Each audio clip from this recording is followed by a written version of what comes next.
everyone, I'm Tia Torres, and thanks for joining me in my first part for my Surviving Rescue podcast, where I hope that my decades of mistakes and my work in the dog rescue world will help you survive and get through the sometimes very cruel world of animal rescue.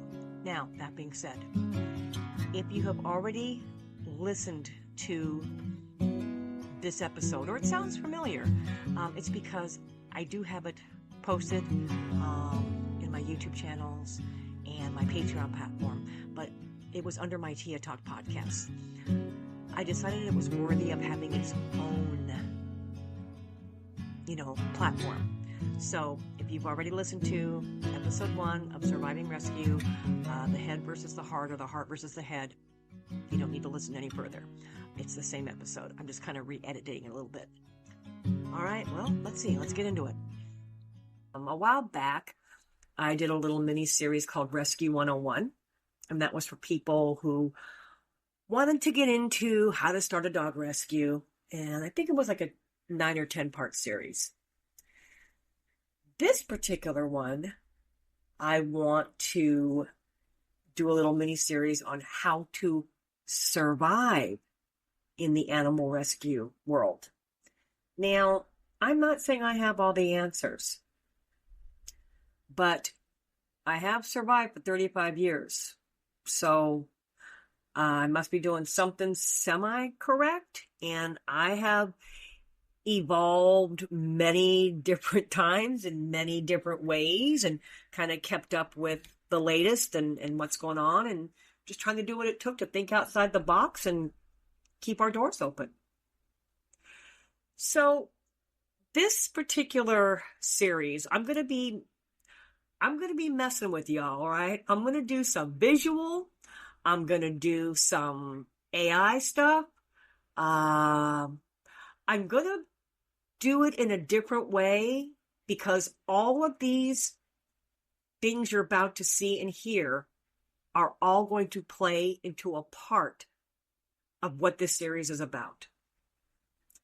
So let's start with, in my opinion, the most important thing in having an animal rescue, the most important thing you have to do if you are going to survive. And that is, you need to have a good, strong balance between your heart and your head.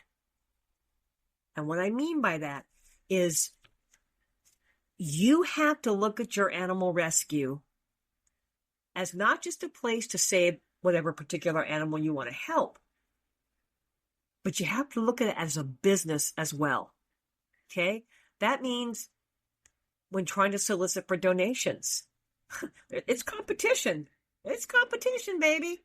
There's other animal rescues out there that are asking for donations too. So what are you going to do to make yourself stand out? What are you going to do to be more creative in highlighting your animals and your mission? Okay? The other reason I say you have to think with your head is that if you only think with your heart, you're going to find yourself buried alive. And what I mean by that is that's kind of how hoarding situations happen.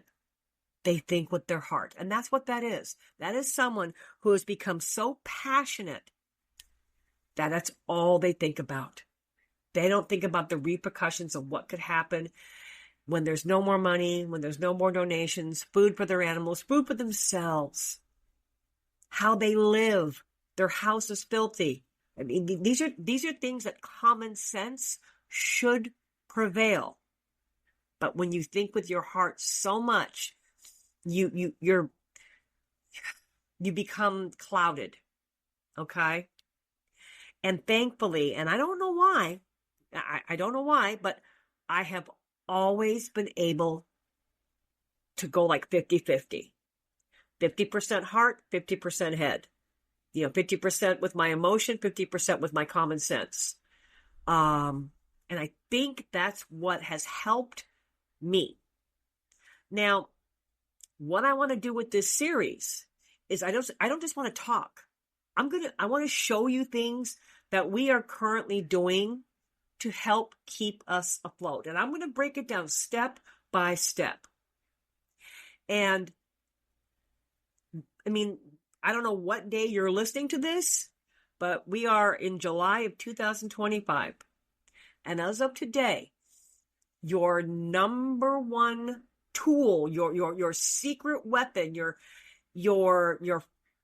the thing that's going to keep you alive, and some of you are going to hate to hear this, but trust me, okay? Coming from me, someone of my age, social media is what is going to keep you alive.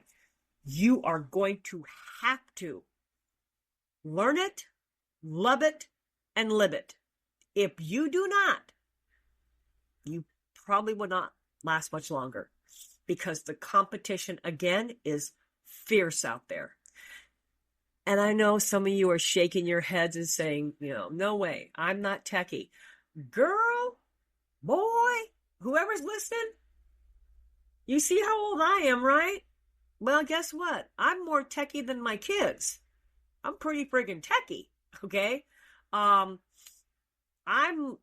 self-taught all the different platforms, how to do all kinds of really cool things, and I learned most of it on YouTube. I'm going to tell you right now. So I want to take you step by step with each episode and show you a different little thing to put in your arsenal.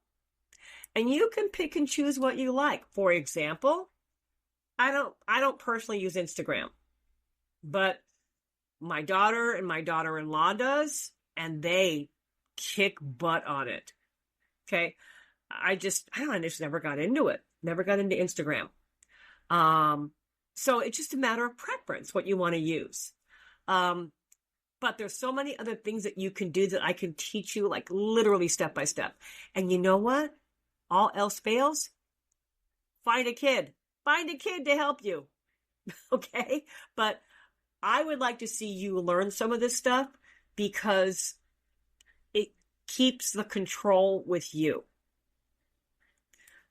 Because I have had problems where I allowed someone to have access to my Facebook page and they tried to hijack it. I mean, okay.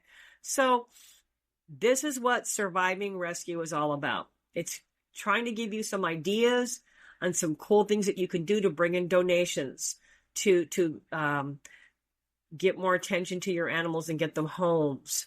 And there's just so many things I have learned that actually, as I'm telling you this, I'm going to have to make a list. I'm going to have to write it down. Because right now, y'all going to need all the help you can get. Don't get me wrong. We're still struggling. All right. But with some of the things that I'm going to teach you, you may not necessarily have to rely on donations from other people. There are ways for you to make money off the social media platforms themselves. I'm just going to give you a little hint.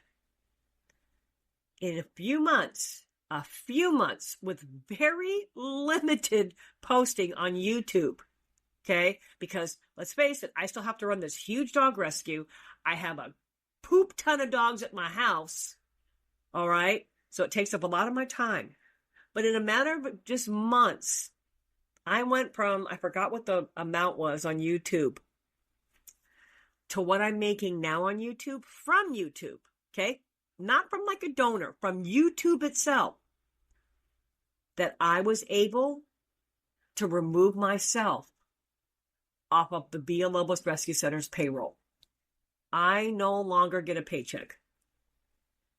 I now survive off my YouTube income. I mean, come on now. How many animal rescuers out there would like to have a reliable source of income for themselves, even for themselves? Because let's face it, if you don't take care of you first, you can't take care of your animals. So you are the most important thing. Okay? the most important slice of this pie there is. So I'm just going to give you ideas, and again, I'm going to walk you step by step. So let's just start from the beginning. You need to, for this particular episode, you need to really sit down and put your head in the right head space, and that is okay. 50% my emotion, 50% my brain, my common sense, my head, whatever you want to call it.